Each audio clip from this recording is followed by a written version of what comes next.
We are standing on the shoulders of giants, of these pioneers who paved the way, used fabulous methods, and really opened our eyes to how to look at behavior, look at babies. You know, ICIS for me is the field of infancy. What we didn't know was almost everything. At the very beginning, we didn't know if infants could see, if they could hear, could they process information, what kinds of social relationships they were having, and so on. Well, originally it was an idea of Nancy Bailey and Jerry Kagan to bring together the couple handfuls of researchers who were just starting to study babies. It was all the unwritten rules, and we just sat around and shared our experiences about trying to do this work.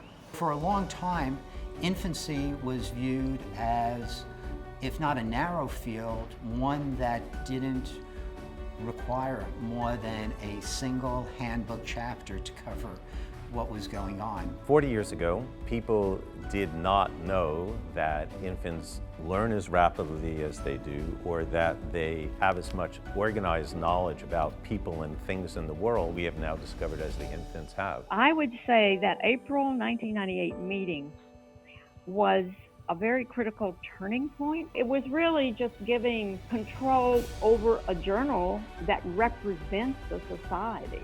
Esther came up with the name for the journal. She said, "How about infancy?" And I said, "Well, that sounds good. Let's name the journal Infancy." I think ICIS has provided an international forum promoting non-traditional approaches to infancy through their meetings and through their journals, provides a forum by which these different approaches can be presented, interpreted, and incorporated into the larger body of the field. I think one really interesting discovery is what we know about babies' face processing.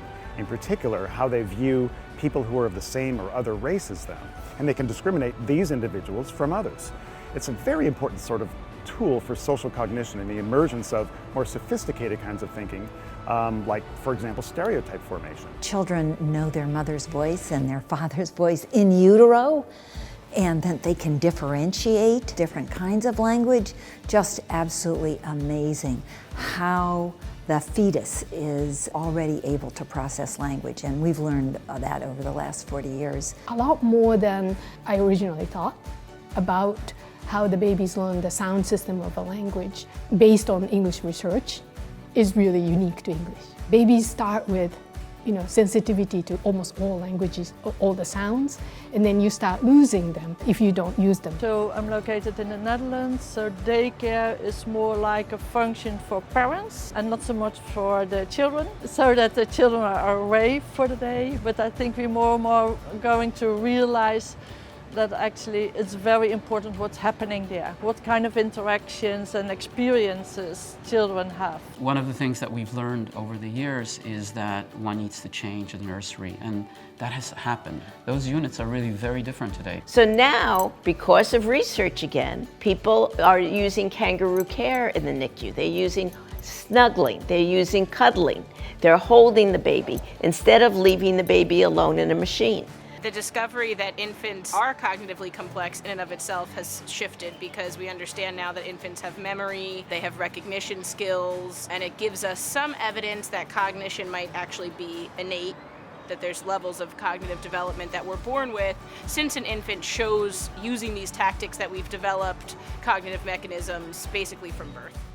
I think that one of the things that we've really come to realize as a field is the whole child, and that people are paying attention to what's happening in other domains than their very specialized little area. Many aspects of the child are developing all at once, and many factors are influencing what the child is doing. An organization like ICIS, who's really focused on very young children's development, is part of the reason we have a lot of this newer understanding of what all children are processing. ICIS brings these people together every 2 years, and it's really always been one of my favorite meetings. It's opened up this whole field of research that essentially didn't exist prior to about 40 years ago. So I think it's played a really central role in the development of the field. We know that early experiences matter, but we're not sure what it is about early experiences that happens in a program setting in a classroom that really matters. Hopefully the direction we're moving is is to try to understand what are the specific aspects and pieces of support early on that can be provided through a policy or a program that can really help set kids on a positive trajectory. You know, major advancements is going to be how the brain develops in the context of the maternal pre-pregnancy environment. Factors that you wouldn't necessarily think are specific to brain development are really important, like how the immune system is reacting in mom, or how the microbiome in the child or in mom is interacting with brain phenomena. And I think that the direction we're going is that in the future, babies will have more and more wearable devices. Totally portable motion tracking devices, brain imaging devices, and so on, and that all these behavioral streams can be put together so that we can really understand the whole child rather than this like sort of child who we've artificially split up into different parts and different domains. We are learning more and more about infant behavior and development, and it's all to the good, it's all to the betterment of the science of infant behavior and development, as well as to the practice of correction of deficits that babies may be born with or may acquire in the course of their early development. I think the future of research in infancy is going to be putting the parent at the center of most interventions and working on adult development together with their children. I hope that we will have a much better sense of what works with whom, when, and how, so that we can really walk alongside parents and really support them in even a more individualized way. How do we take all of these wonderful bits of knowledge and advice we have on parenting and what parents can do to get people to actually change the behavior? Well, most parents today know that it's a little healthier for a baby to sleep on its back, not sleep on its tummy. Back to Sleep campaign. That campaign came out of this conference. I think we've done a tremendous service to the field, not just to the field, to the world, by helping people understand what babies can do. As a younger scientist, it was always a very supportive environment. The more senior faculty and researchers were always very supportive of junior faculty and graduate students. And as now more mature member of the society, I now see that same sort of relationship played out. So I just think it's always been a wonderfully supportive environment for all of us who study babies and their worlds. Impressive to me at the conference, people were trying to help each other. Here's new methods, here's this. How can we share, how can we improve the whole field? Which is not this kind of competitive thing that you would think would be there, but like, oh, you work in the same area I do. Here's what I found helps. We always went to the conferences. They're some of my best memories. We presented posters at those meetings of our research. Then eventually we were presenting in symposia. We always had to practice before we gave our presentations.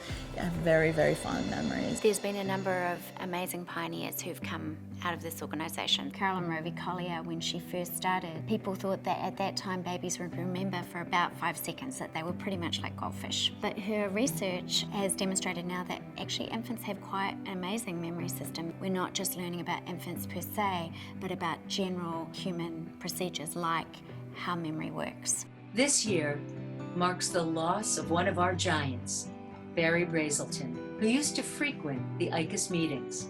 A pediatrician who raised our awareness about the activity states of newborns. He was the first to propose that even when babies are nursing, they are having a kind of conversation with their mothers. He gave us the neonatal behavioral assessment scale that is widely used to track a baby's development. And he taught us that babies come to us with 9 months of experience, and they actively respond to and control the environments they inhabit. An author, a TV personality, a mentor, and a world-class pediatrician, we honor Dr. Brazelton, who passed away in March, just before his 100th birthday. He was a gift to our field. As we celebrate Barry's work, the contributions of hirsh-pasek, Jackie Gibson, and many others, we are grateful and look forward to the next 40 years of discoveries in infant development. I think the most fundamental question is still to be answered. We've learned a lot about what infants know.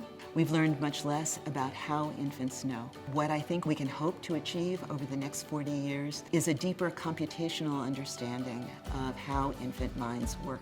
For me, perhaps the biggest puzzle to be unlocked is the nature of environment. If you were to contrast what we know about the child and what we know about the environment, it would be shocking. We had no idea that playing with blocks was going to be that important to growing spatial and mathematical skills. Who knew that that could be at the root of STEM, science, technology, engineering, and math? Yes, Right? and I think that we're really helping parents understand that now. And it's not just about handing your kid a tablet, because your kid isn't going to learn the same thing from a tablet that they're going to learn from hands-on manipulation. That's really key, and that's the message that we as scientists are trying to help get out to the public. I think the future is going to be so darn exciting.